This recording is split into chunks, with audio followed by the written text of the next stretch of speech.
नमस्कार, आप देख रहे हैं स्वर स्वतंत्र। एक समय था जब बागेश्वर की कतूर घाटी अपनी नाशपाती की मिठास के लिए जानी जाती थी और यहाँ से हर रोज ट्रकों में भरकर नाशपाती हल्द्वानी मंडी भेजी जाती थी। लेकिन इस साल कतूर घाटी के बागवान गहरे संकट से जूझ रहे हैं। नाशपाती का दाम इतना गिर गया है कि किसानों को अपनी उपज की लागत निकालना भी मुश्किल हो रहा है। इस वर्ष नाशपाती का रेट 1 से 2 रुपये किलो तक बिक रहा है। मुनाफे की उम्मीद में खेती करने वाले किसान अब मायूसी में जी रहे हैं। स्थिति इतनी भयावह है कि कई काश्तकारों ने नाशपाती का नया पौधारोपण पूरी तरह से बंद कर दिया है। कुछ तो हताश होकर अपने पुराने बागानों से पेड़ तक काटने लगे हैं। क्या कहते हैं काश्तकार, आइए जानते हैं। स्थानीय काश्तकार इस मंदी के लिए लचर व्यवस्था और प्रशासनिक उदासीनता को जिम्मेदार मान रहे हैं।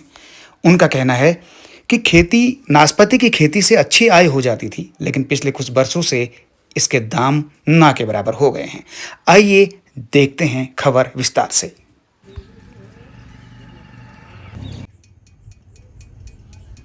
सर, हम तो ये कह रहे हैं कि यहाँ से मतलब जो भी ये नाशपाती है ये मंडी तक पहुँचाई जाए सही तरीके से। इसको सही तरीके से पेड़ से तोड़ के मंडी तक पहुँचाई जाए, सही व्यवस्था करके। और जो यहाँ पे खाली है, गिर रहे हैं और बंदर खा रहे हैं या मच्छर हो रहे हैं, तो ये इससे यहाँ पे मच्छरों का प्रकोप ज्यादा हो रहा है और यहाँ पे बंदरों का प्रकोप ज्यादा हो रहा है, जंगली जानवरों का प्रकोप ज्यादा हो रहा है। इसलिए ये मंडी तक अच्छी सुरक्षित पहुँचाई जाए। सर, क्या था, आज से 10-15 साल या 20 साल पहले ये जो कतूर बेल्ट थी ये धान और नाशपाती के लिए फेमस थी। यहाँ तक जब हम पढ़ाई करते थे तो हमारी जो कॉपी किताबें, साल भर का जो खर्चा आता था बच्चों को पढ़ाने का, कपड़े का, वो सब नाशपाती से हमारे पेरेंट्स लोग हमारे हमको पढ़ाते थे। लेकिन आज दुर्भाग्य है, या फिर ये कह सकते हैं विपणन की कोई ऐसी व्यवस्था नहीं है, या फिर कोई ऐसा यहाँ के लोकल काश्तकारों को कोई ऐसा बाजार नहीं मिल पा रहा है कि आज नाशपाती की दुर्दशा इस क्षेत्र में दिखने को मिल रही है।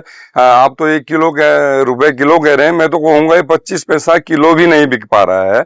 लेकिन मैं समझता हूँ इसमें कहीं ना कहीं हमारी सरकार की नीतियां अच्छी बननी चाहिए, या फिर मैं ये कह सकूं जंगली जानवरों से, जैसे बंदर से निजात दिलाने के लिए भी कुछ ठोस कदम उठाए जाने चाहिए, ताकि जैसे हिमाचल की तर्ज पर जो फल हिमाचल में बिक्री हो रहा है और पूरे विश्व भर में जा रहा है, इस नाशपाती को कहीं ना कहीं उस तरीके के सेव में कनेक्ट करके इस क्षेत्र में फिर दोबारा से फलों की रौनक लाई जा सकती है। ऐसा मेरा मानना है।